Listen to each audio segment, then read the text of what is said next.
Kita ke sorotan lainnya, Saudara. Badan Pengawas Obat dan Makanan (BPOM) RI mendapati 3 produsen farmasi yang diduga telah memproduksi obat yang mengandung dietilen glikol dan etilen glikol di atas ambang batas. Ketiga perusahaan dikenai sanksi administrasi, pencabutan izin edar dan produksi obat. Selain sanksi pencabutan izin edar dan produksi obat, BPOM juga mengenakan sanksi berupa penarikan dan pemusnahan produk-produk yang mengandung etilen glikol dan dietilen glikol. Dari hasil pemeriksaan, 3 perusahaan itu didapati melakukan sejumlah kesalahan, diantaranya menggunakan bahan baku obat tidak memenuhi syarat dengan cemaran EG di atas batas aman dan juga tidak melaporkan penggantian pemasok bahan baku obat. BPOM juga bekerja sama dengan Barreskrim Polri untuk melihat aspek pemidanaannya.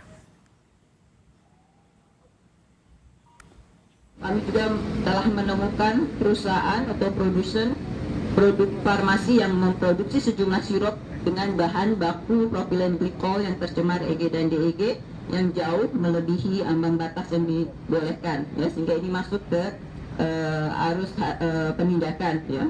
Nah, hasil pemeriksaan sarana produksi sirup obat dengan cemaran EG DEG ini melebihi ambang batas, dan kami juga menemukan bukti bahwa industri farmasi telah melakukan perubahan bahan baku propilen glikol dan sumber pemasoknya. Yang diberikan oleh Kemenkes, kita mendapatkan 2 industri yang tidak memenuhi ketentuan, tidak TMS, sehingga ada juga unsur pidana, yaitu satu PT Universal dan PT Pharma, ya, yang kaitan dengan 102. Namun dengan pengembangan sampling pengujian ditemukan lagi satu, yaitu PT Rindo ini, gitu ya. Sebelumnya, PT Universal Pharmaceutical Industries, produsen obat sirup Unibaby, melaporkan perusahaan pemasok bahan baku obat PT Logicom Solution ke Polda Sumut karena diduga menjual bahan baku obat mengandung etilen glikol berlebihan. Perusahaan mengaku sudah menarik 173.000 botol obat sirup di Jakarta dan 67.000 botol di Medan.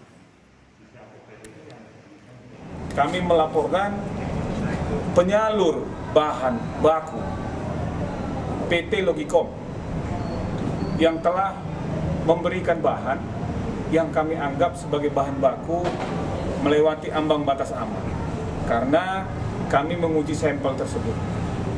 Jadi kami menganggap bahwa dia sudah melakukan penipuan atas perusahaan kita, lalu kita membuat laporan polisi ke Polda, dan laporan ini kami anggap sebagai laporan yang bisa diteruskan ke Mabes Polri.